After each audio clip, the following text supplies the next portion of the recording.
Jon Scheyer, the third season Duke head basketball coach, moving into the Final Four.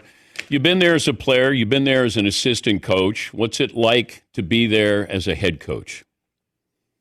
Dan, well, it's great to be with you. Couldn't be more excited about this opportunity.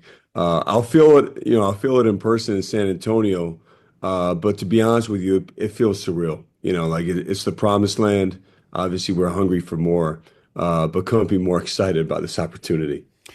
You always want to be the guy who follows the legend. I'll go back to John Wooden, and you didn't get you got the opportunity to coach, but you're following the legend in Mike Krzyzewski. I don't know if you did research or talk to people who were the ones following the legend as opposed to following the person following the legend. Well, you know what, Dan? I did more research on successions than think you could imagine. Especially in sport, right? But even in business, and I tried to find connections about, really why, others weren't as successful and what went wrong, and because in most cases it wasn't about what went right. It's been very difficult, and I think the first and most important thing I found was to be really connected with the former coach or the transition. And for me, the fact that Coach K and I are still as close as could be, and the succession, me and him were so connected about what had to change and what had to improve and what I had to do. But then obviously you're not going to win if you try to be somebody else. And so I had to come to terms very quickly with, I'm not Coach K, not going to try to be him. I'm not going to try to coach like him. I'm going to be myself. And wherever that takes us, I can live with it at the end of the day, because that's the only way I'm going to succeed. Is there a new philosophy on how to build a team in college basketball? You guys might be the anomaly. You got three freshmen who are going to be lottery picks, but you're seeing a lot of these teams that a couple of freshmen, but it's really about getting these, transfer guys or guys who are going to stay for 3 or 4 years. Yeah, I think it has changed a lot. I think the biggest difference is now you have to build your team based on year to year. It's when I played, this is only 15 years ago. And when I played the starting lineup in my group, we had over 100 games together. And look, the team we're playing in Houston has great experience together, but for the most part, it is year to year. I think for me, the challenge is trying to find some level of continuity, which I think still can be done in a different way. We're still bringing in really talented, ready-made players that we develop over the course of the year and have big expectations, like the guys you had mentioned as freshmen now. But I think we do it our own way, and that's what I'm proud of. I think it's not going to be cookie cutter. We need this amount of transfers, returners, freshmen. I think it's based on the level of readiness that the freshmen we recruit have, and then also the returners we can possibly bring back. And I think as you look at our roster, Dan, the combination of the Sion James, the Malik Browns, the Mason Gillis, with the Tyrese Proctor and Caleb Foster, well, that helps the freshmen having some level of experience with them. How would you do against Proctor in a shooting contest? I would beat him. He's still, he beat me in the game, but I'm gonna beat any of our guys still, I think, Dan. How do you coach a freshman as opposed to a junior or senior? I just think for these guys, there's a level of, they need to always hear the truth.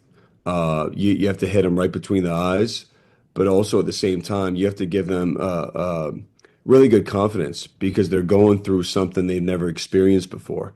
Even I'm so impressed with the maturity these guys have. Playing in my first NCAA tournament game, I remember how I felt, and these guys haven't acted like it's. How did you feel?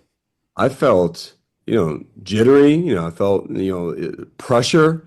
We were a 6 seed playing VCU as an 11 seed, and I think there's a tendency, Dan, to, when you're the higher seed, to play not to lose instead of playing to win. And so I've tried to just ingrain in them from day one in the preseason of being the hunters, not the hunted, and just going after this thing.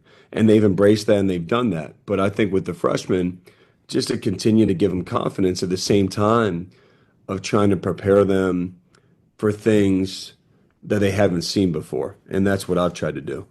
He's Duke's head coach, Jon Scheyer, joining us on the program. Take me back to the Butler national title game when you won. Gordon Hayward wasn't your guy, was he? You weren't. He wasn't my guy in terms of me guarding him. Yeah.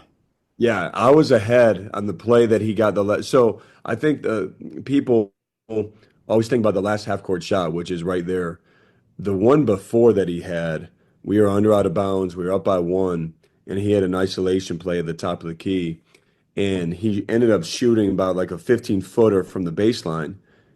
I thought it was going in, Dan. I was right under the basket, hit just probably, if it's an inch shorter, it goes in. It goes long. So that shot to me was the one that scared me. I was already thinking about the how we were going to win with the timeout or what we were going to do. But the half court shot was something I'll never forget. And I felt it was off at the last second.